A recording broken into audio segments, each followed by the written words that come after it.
They say it's alright. They say it's alright. Say it's alright. Have a good time. 'Cause it's alright. Whoa, it's alright. Now we gonna move it slow. Up in the lights low. Hello. I'm inside. You're inside. We're all inside. This is Chor Leoni Inside. My name is Erick Light, and I am hosting this brand new live stream music show dedicated to choral music, and we couldn't be more thrilled that you're with us. We were supposed to have concerts coming up this weekend, and it seemed like a long time since we've seen you, our public, and we're just glad that we can reach out in this way. You know, as the world kind of changed in about a 3-day span there, we got together as an organization and tried to figure out, what are we going to do? How are we going to figure out ways to be vital, to reach out, to allow a little bit of what we think is the power of this choral music to be with people at this time. And we came up with this idea of having a live stream. So we have a bit of a sense of occasion that this is a time that we can meet every Wednesday night and share in some really good music, but also get a chance to really hear some real performances. Chor Leoni has spent about the last 7 years really investing in high quality recordings, both audio and visual, of its repertoire and its concerts. And so we really wanted to go back into the vaults and use a lot of that material and find new ways to share that with you, as well as have guests with us that are sort of choral luminaries from throughout the world. And so this is the show. This is Chor Leoni Inside. It's happening right now in my attic. This is what we've got. But I am by no means the most important part of this show. Our producer and spiritual guidance man, and one of just my great friends and collaborators here, Phil Jack, is in his Burnaby studio, and he's running this whole show. Oh, Phil, there you are. Oh, hey. Hello. We're on the internet, Phil. I think. We are on the internet, and this is the closest I've been to anybody who's not my wife in a long time. So it's good to see you, such as it is. How are things? Things are interesting. This is a pretty interesting, new, exciting, difficult experience. But I think we're scary. Oh boy, but exciting. You are normally a very cool cucumber, and so I'm really happy that we could sort of push you out of your bounds. When we basically came up with this idea 2 weeks ago, week and a half ago. It's not been very long. And while you have been our videographer all of this time and have made so many of the wonderful videos that we've shown already to the public and will show through this show, you've never done anything like this as far as live streaming, have you? No, this is definitely the first time I've done anything even remotely. No, this is the first time I've done anything even kind of like this at all. I've mostly watched a lot of streams, and those are mostly people playing Dungeons and Dragons on the internet. Right. So now you can take like all of that pent up, I would do it this way and I would do it this way, and put your money where your mouth is. Yeah, there's some great resources out there, and people who've been doing it for such a long time that there's just great inspiration out there to follow, and instructions, and YouTube, and all those things. Absolutely. And I think we're going to be at the beginning of a golden age here of creating content from our homes. This may be an entirely new venture that may last well beyond our current situation. But I just got to say, just a big shout out to you at the front side here. It's just been so awesome working with you this closely in the last couple of weeks, and I can't wait to show everybody what we've made. So thank you, Phil. Thank you for joining us. Phil will be joining us later as well. He will be monitoring our streams and our feeds and comment sections on Facebook and YouTube. So we would like to have healthy comments there, questions, and Phil will chime in from time to time and relay that information back to the stream here, and we'll try to do our best to see that your questions and needs are met. We want to get into our first video, though. I feel like an old school MTV VJ. I'm like the Martha Quinn of choral music here, so we'll see how this goes. But our first piece is probably, I think, one of the most beautiful Canadian folk songs. It's Un Canadien Errant. And this is in an incredible arrangement by Donald Patrickin, who's published a lot of fantastic compositions and a lot of arrangements, especially featuring French Canadian music. And wonderful guy. He had this version in mixed choir format, and I fell in love with it. And I asked him right before we took the choir to Singapore and Bali 2 summers ago, hey, we're going to be competing in a folk song category. Would you consider working on this for men's voices? And he's like, well, I haven't written actually all that much for men's voices. Do you want to collaborate on this? So it's really the genius of this arrangement is all him. But I kind of helped work with him on the nuances of getting it to work for men's voices. And it's a beautiful piece. It was written in the text of it came out of the Lower Canadian Rebellion of 1837.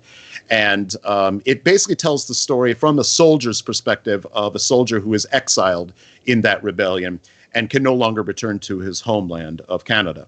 And the song has, because of the beauty of its melody, which was an original Quebecois melody put to these lyrics, because of I think the beauty of this and this idea of being exiled from your homeland and love for your homeland, this has been a folk song that's been sung by many people. Leonard Cohen's covered it, among others. So we're really excited that we can share this performance from you. This was from a performance at St. Andrew's Wesley Church in downtown Vancouver just a few years ago. This is Un Canadien Errant.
You can't help but hear that a little differently these days. What a beautiful, beautiful tune. And man, I miss my guys. It's just lovely to see their faces up here, and that's part of what we're doing here as well. Chor Leoni, I'm sure, is flooded the comment sections already, hopefully saying nothing but good things.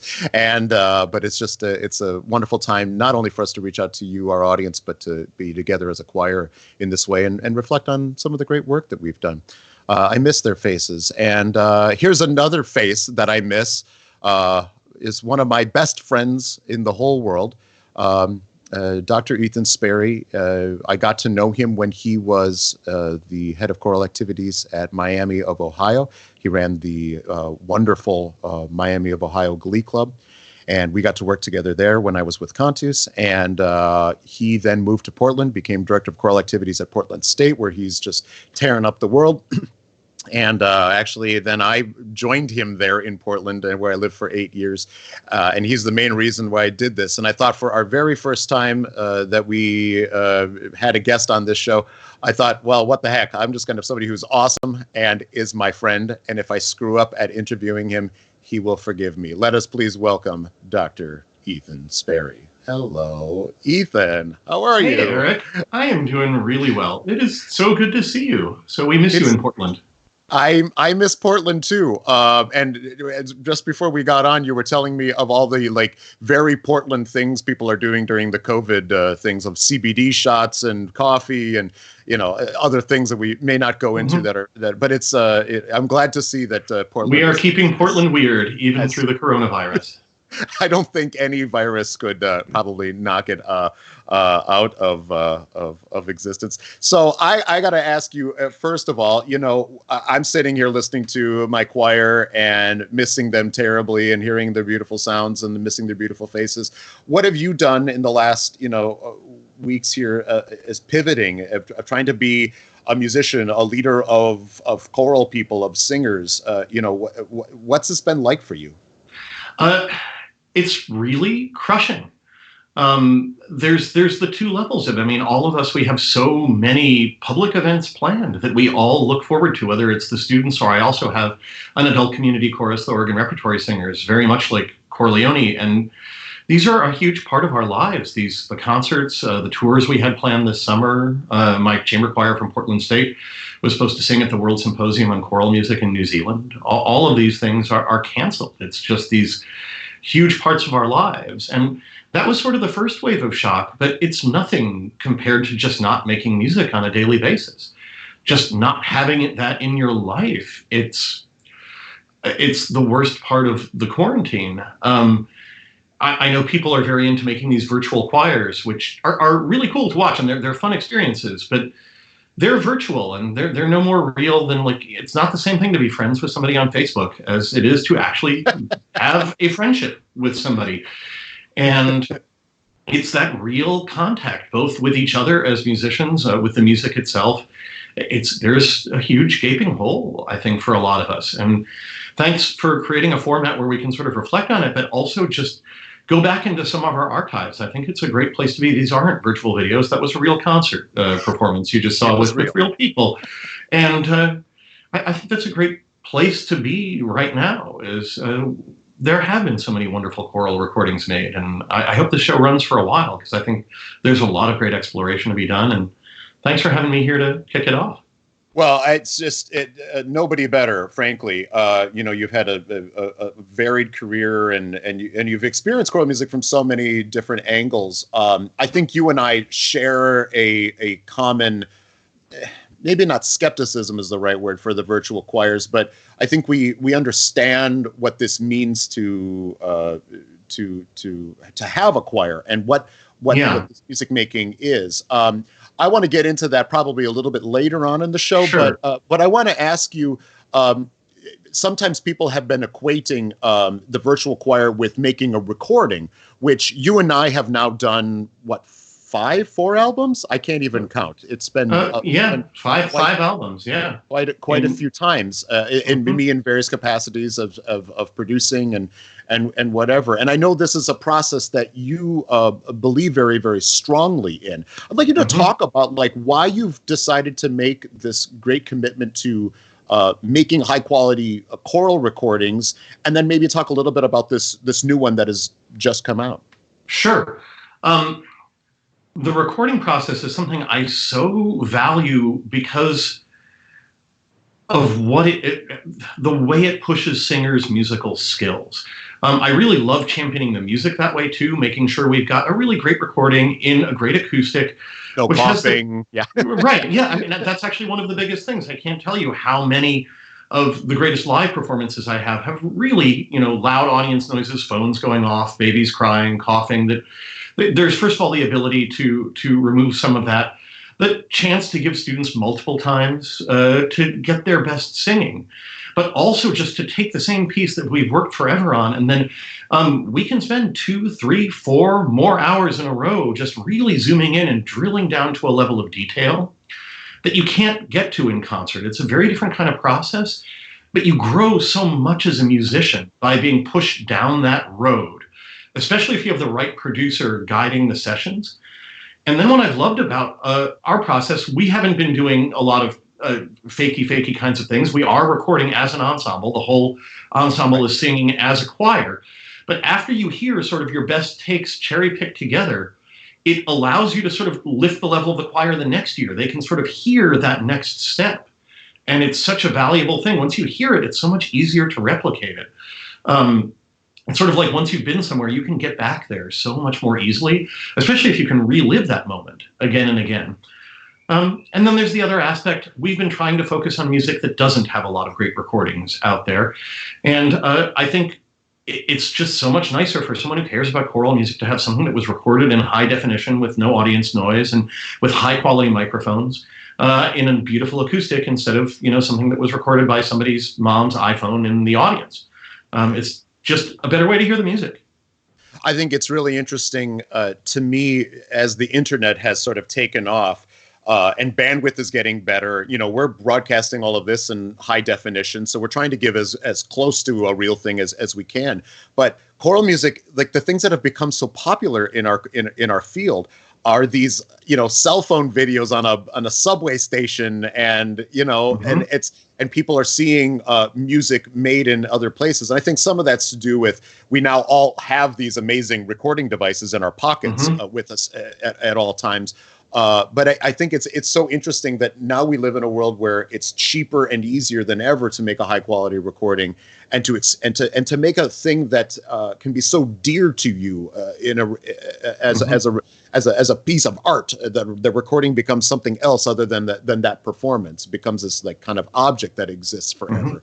But it's just so interesting to me that we've sort of gone the other direction. I disagree. I don't think this is an either or decision. I think we have both the joy of celebrating all this sort of encounters of music in our daily life that pop up on YouTube or TikTok, and that's one thing. And then you have the other thing that you listen to on your headphones with your eyes closed. These are two different experiences, and people don't definitely want to have them both. I don't think this is an either or.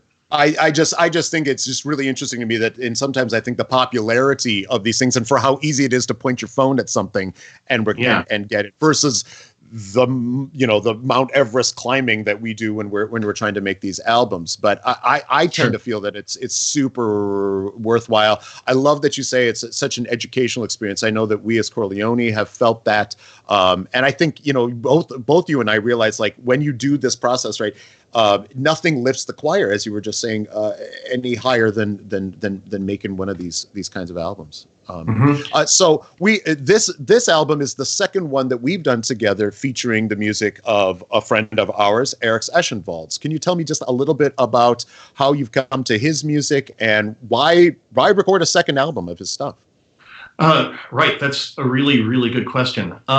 He's my favorite living composer. He is certainly a follower of Morten Lauritsen and Erick Whitaker in terms of expanded tonality and writing music that is just ravishingly beautiful. But unlike some of the other people that are in that vein, he also writes much longer, much edgier pieces, and he has a wider range. And he has a number of pieces that are 12 minutes long, 15 minutes long. And those are pieces that are having a harder time getting out there because so many fewer choirs can sing them.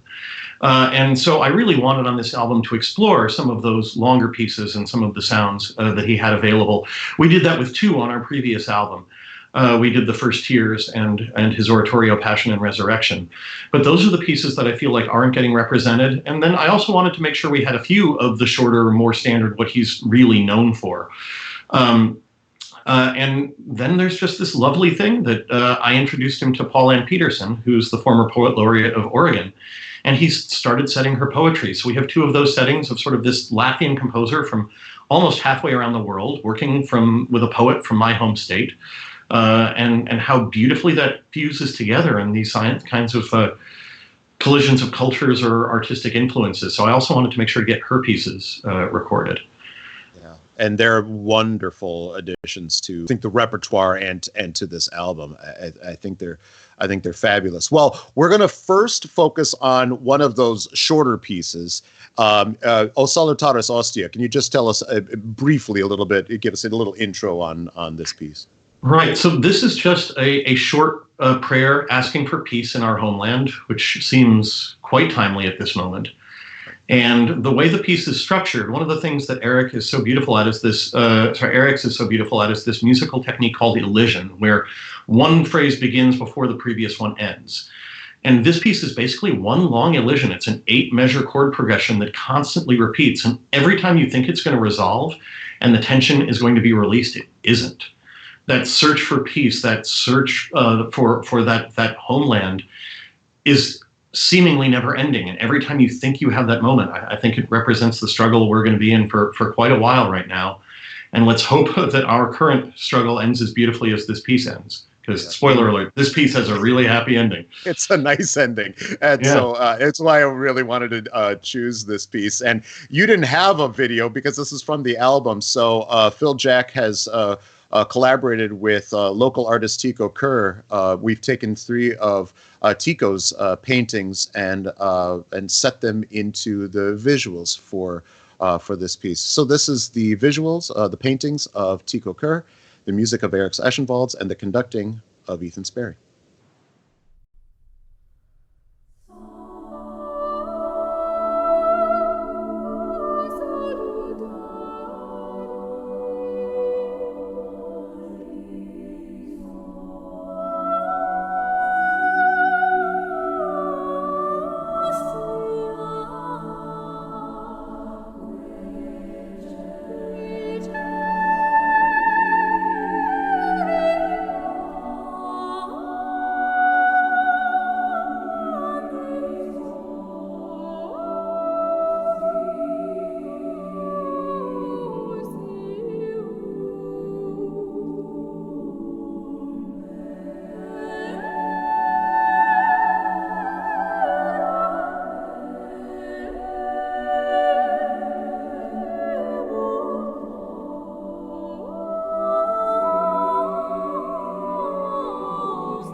I can't tell you how much pleasure it gives me to have a friend like Tico's art with a friend like Ēriks's music and a friend like Ethan's conducting.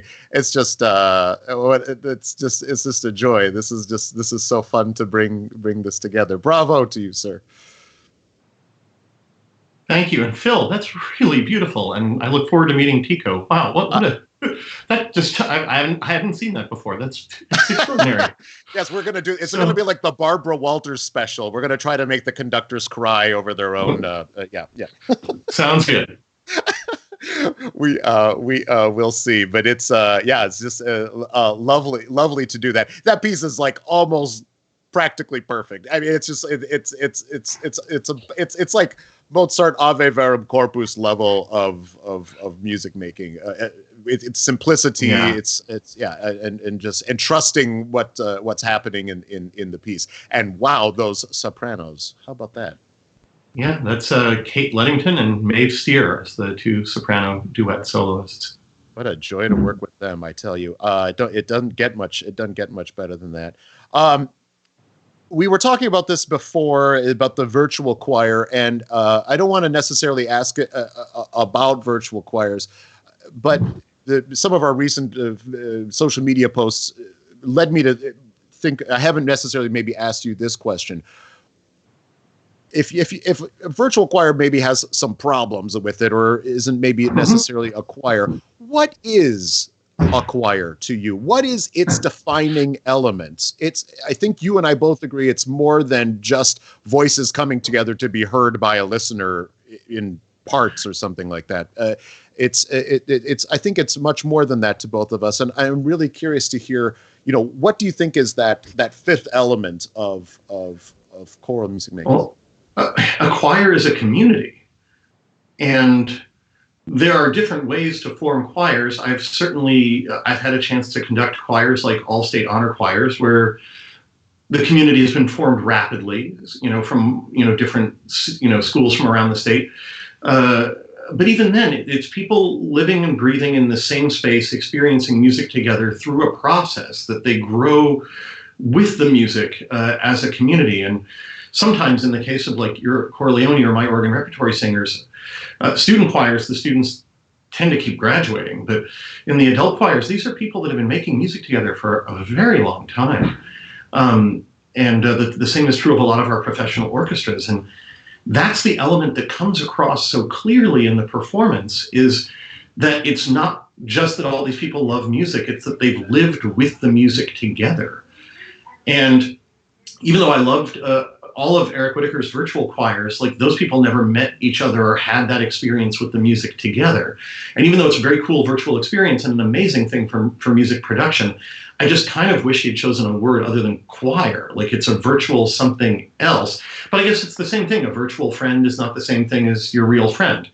Maybe our lexicon will develop so we get those words. Yeah. You know what I mean? But I think it's that lived experience, that shared experience, both in the rehearsal room and also the time that people spend together outside of that comes through. Everybody sees how the community interacts on stage, for good or for bad. But in my experience, people that take the time to sing together, these are just the best people that there are, especially when they're not the professionals, that they're just doing it sheerly out of love and out of a desire to create beauty. That's about the best thing that humanity has to offer. And one of the things that I find fascinating is that throughout music, throughout history, we know that every group of people in every culture, in every time period, have chosen to sing together. This seems to be something that really is a basic human need. It's not always like as a concert form. In fact, it's more often as a communal thing.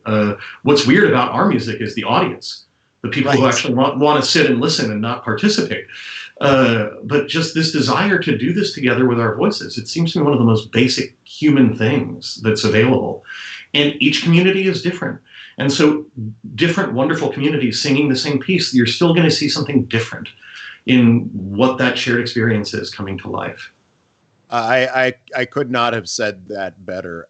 And I think you and I have, we always are striving to make sure that what you're just talking about is palpable in the music making. It's not just about the intonation, the blend, all of those things that, of course, we work on and of course matter. But my, oh my, people, no one's ever going to get those things perfect, right? We make recordings and edits, and there's still like little things you're like, ooh. But when that love can come through, when that shared vision can come through into the music and through the voice, it's quite extraordinary, isn't it? Yeah. That's why I've decided to spend my life doing this. It's an amazing thing to do. Yeah. We're very lucky that way. I want to get on to playing the last track of the new album, which is called Translations, and it just came out on Naxos. What was it? March 13th, was that the date, or yes? Yep, one of those really bad dates that will go down in history when the world shut down. So but this last piece, I think is quite extraordinary, and I think it deserves a little bit of maybe setup as far as how Ēriks has written the piece, how he scored it, and maybe a little bit in your mind, maybe the narrative it's even telling. Yeah, so this is a setting of In Paradisum, the Latin text that some composers use as the end of a requiem mass, although it's technically not a piece that would be sung at the church. It's a piece that would be sung as part of the burial ceremony. And it's a short Latin text, and it's a movement, if you've heard Fauré or Duruflé's requiems, that tends to have a very short setting of it. And Ēriks makes it 13 minutes long. It's quite a musical journey. And I think it can easily be read in the straight up liturgical sense of starting in this world with a vision of what paradise might be like, and then some fear as we're getting to the point of crossing over, and then maybe the arrival where paradise might be. I've had many people listen to this, myself included, and say, God, I hope paradise sounds this beautiful if it exists when I get there. I think it's gutsy for a composer to try and represent that in music, to try and say, I can picture that and put it in sound. This is a very unusual orchestration. It's for 8-part choir and then viola and cello solos. And it is really prominently featuring especially the cello. That is the primary voice in the piece. And it's almost like a cello concerto with the choir playing the role of the orchestra. That the choir is really backing up the cello for most of the piece, and most of the piece doesn't even have any words. And you'll hear it distinctly when the choir takes over and starts singing words. The choir moves into the foreground, but most of the rest of the time we're singing hums and ahs and just other tone syllables. The viola is requested in the score to be off in the distance, and Ēriks wrote this piece for his grandmother, who really sadly died the morning of the premiere performance. So she never actually got to hear it, literally by just a few hours. But you can almost envision this piece as the cello being him, trying to represent himself in the foreground. And he can hear what's happening with his grandmother, the distant viola, as sort of this echo or this distant voice that's been calling to him. So, I mean, those are some of my thoughts. I'm sure there are many, many other ways to read this piece, but it's a longer journey and mostly without words. And for those of us in the choral world, where we're used to the text telling the story, this gets much closer to a choral piece being instrumental music, where the pitches, harmonies, and rhythms tell the story instead of the text. Yeah, it's not really a setting of the In Paradisum. That's sort of the background story of the piece, isn't it? I think the musical writing is it's almost tone poem-esque, I think. So it's we were really lucky to get the assistant principals of the Oregon Symphony to join us. So Marilyn de Oliveira on cello and Charles Noble on viola. And I think it's just one of the it's certainly one of the most original settings of this text I've heard in recent times, and I was glad that we were able to record it just so beautifully. Phil has created a video around this as well, and so you will now hear In Paradisum by Ēriks Ešenvalds.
So much grief and peace in equal measures in that, isn't there? Yeah. Yeah. It's thank you, Phil. That was gorgeous. Huh. Well, speak of the devil, let's bring that guy back here. Phil, get back here. Where are you? Oh, hello. Oh, there you are. That's just the three of us. It's great. Phil, anything from the comments section, the peanut gallery there for us? Yeah, I know. I keep wanting to like pat him, and where is the other side? Pat him or lick his head or something. I will not do any of that, but he really is adorable. None of those things would be appropriate in the current environment, Eric. Sheesh. Agreed. Yes. Any comments or anything out there? Well, it's pretty exciting for our first show. We were getting pretty close to 400 viewers on YouTube, which is really exciting, I think. A lot of people that we recognize, familiar faces, fans, but also, of course, lots of our own members. I have one message here from Rick Bennett, and he just wants to say that he and his wife are listening from Hornby Island, where the most gorgeous sunset is happening while we listen to this piece. We are speechless with wonder. Bless Ēriks, Ethan, and PSCC. I had another one here from Rod Locke, who says his daughter thought that he was going on to Zoom to rehearse with the choir, and she thinks that we're just lazy for just sitting and doing this show. She's not wrong. She's not wrong. But such is life right now. Well, thank you, Phil. And before we move on into anything else here, I want to just do a little bit of housekeeping. We will be archiving this show on Chor Leoni's website. You can go there, and for the next week, you'll be able to watch this. You can share that link with people. They'll be able to watch it in high definition there. It'll be great, and we hope that you do that. We also hope that you subscribe to this show via YouTube, and then you can just get the notifications of when we're back on live again. We also are looking at a rebroadcast probably on Sunday at some time. We have not determined that time, but we will let you know. Another great way to stay in touch with us is to subscribe to our eRoar newsletter, and we can get you all the information about this as well as any other upcoming things with Chor Leoni. Speaking of which, one of the joys of for this putting the show together has been getting guests. And Ethan, let's see if you know the names of any of these people I'm about to name drop. So next week we're going to have Michael McGlynn on. Have you heard of him? Absolutely, yeah. He's the conductor of Anuna and several other groups, and an amazing arranger of Celtic and Gaelic folk music. I've done tons of his music. This is great. You're like, I don't even have to sell this. I just get to say a name, and then you're like, so I'll be tuning in. We'll also have Chanticleer has agreed to be on the program. Have you heard of them? No, never heard of them. Never heard of them. Yeah, they'll someday they'll make it. Then we've also got Donald Nally, who is running, I think, one of the finest professional choirs in North America, The Crossing, out of Philadelphia, and it's just doing extraordinary work. And I'm really excited to talk with him and play some of the ridiculously awesome music that they're doing. Carrie Tennant from Vancouver Youth Choir is going to be with us. Patrick Gardner from Rutgers University. All these folks need to get scheduled, and that's something I need to start doing tomorrow. But it's going to be really fun to have some friends like you, old friends like you, on this program, as well as some people I don't maybe know as well, but it's just going to be fun to share their perspectives and share their music in this way. So it's kind of a nice way to just, sit at home, listen to some pretty stuff and have some conversations. So, but please do get on the website and subscribe and do all of that good stuff. And I want to thank Phil again for everything that he's done for this show. It's just been extraordinary. Ethan, people know you as a choral conductor for sure, but my guess is people have encountered you far more as a choral arranger, and you've also been sort of extraordinarily into arranging and being a part of world and global music. How did you get into that? How does a guy grows up in New York City, gets involved in arranging, especially working with Indian music? So I started choral arranging really early on, just for my pop a cappella group in college.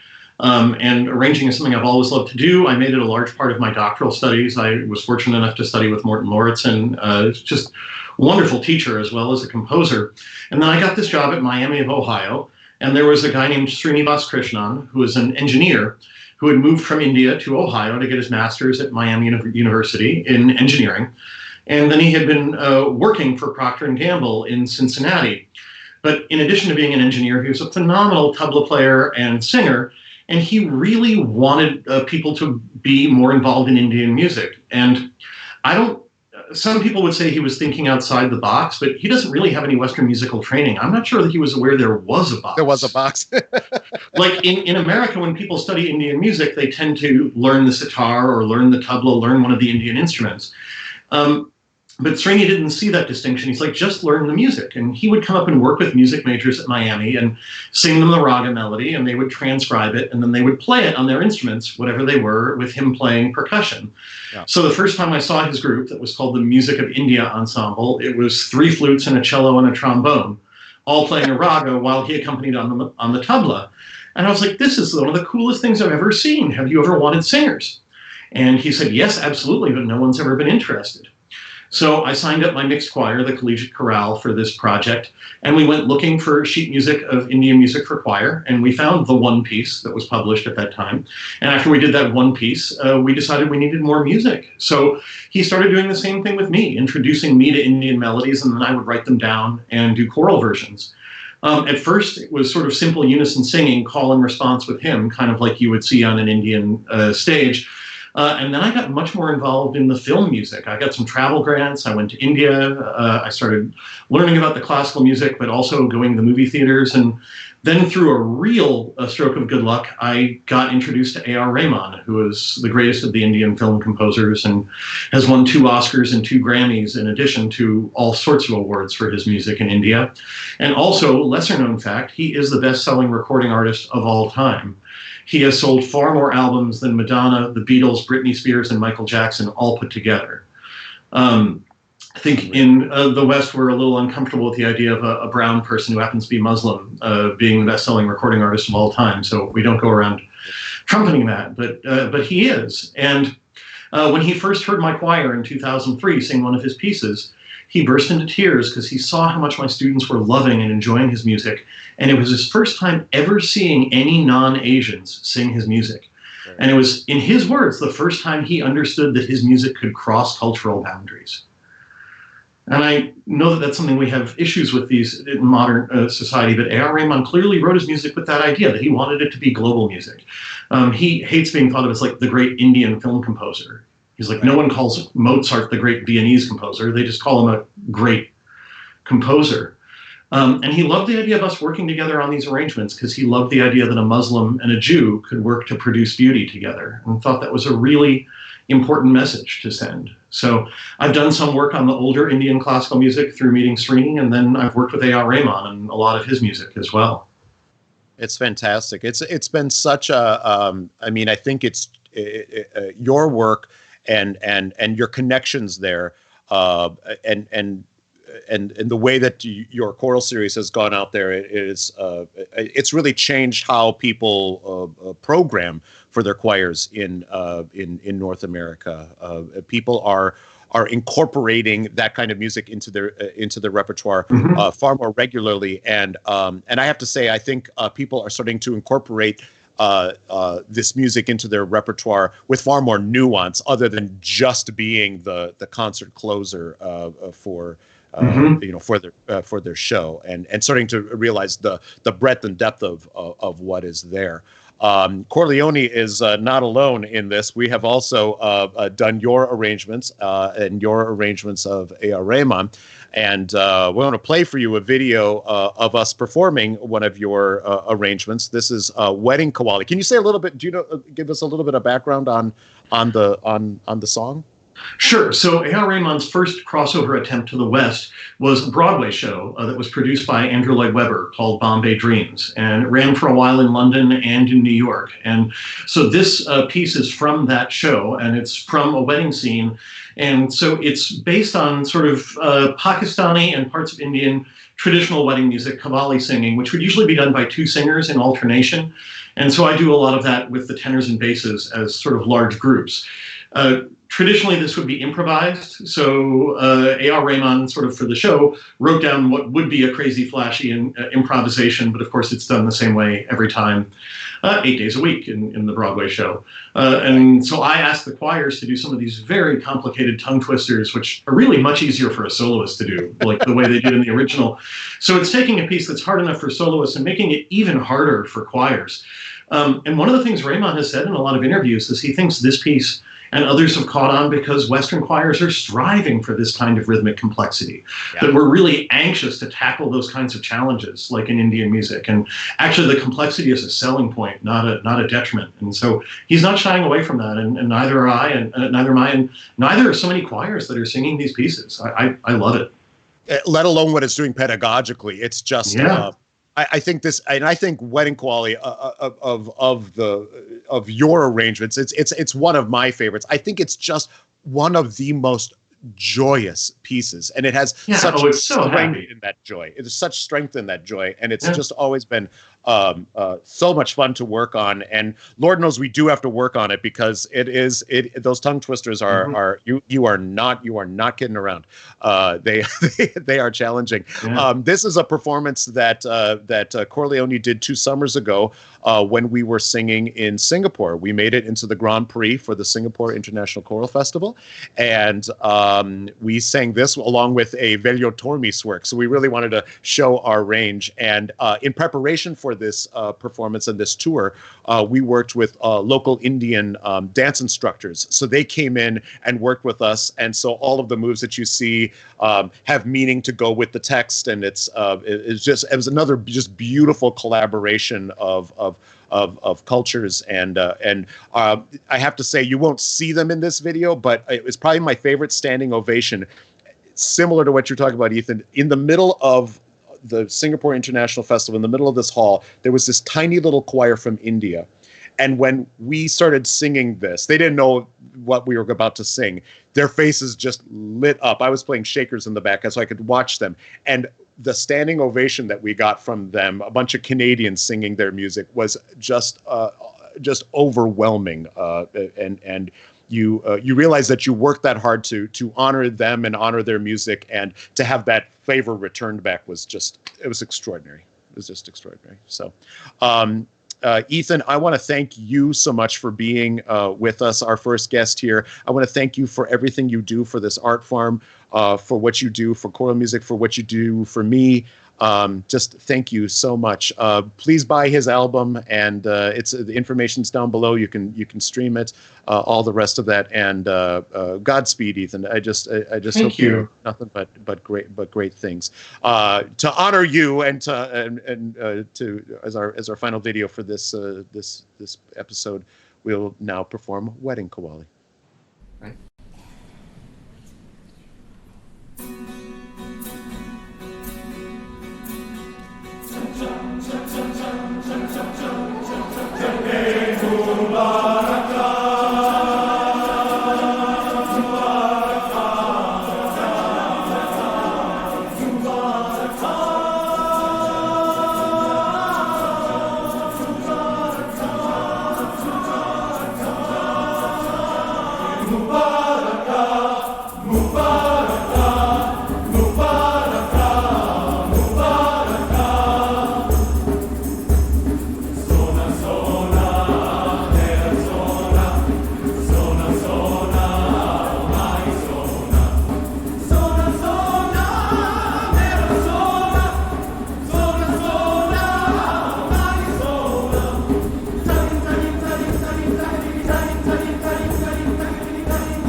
I want to thank you so much for joining me this evening. The world's been a little uncertain, and I hope this is a chance for us to bring you a little bit of peace, a little bit of connection, and I hope that we can see you every week here at this time on Wednesdays. This can be a little bit of your tradition in days that don't seem much different from one another.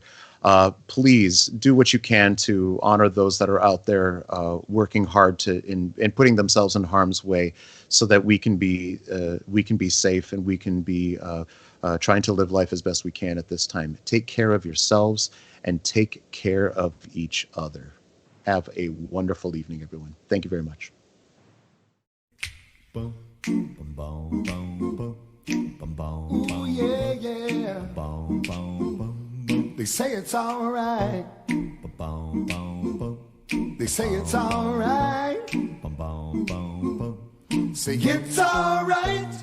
Have a good time, 'cause it's all right. Whoa, it's all right. Now we gonna move it slow. Up when the lights are low. When you move it slow, it feels like a moan, 'cause it's all right. Whoa, it's all right. And now listen to the beat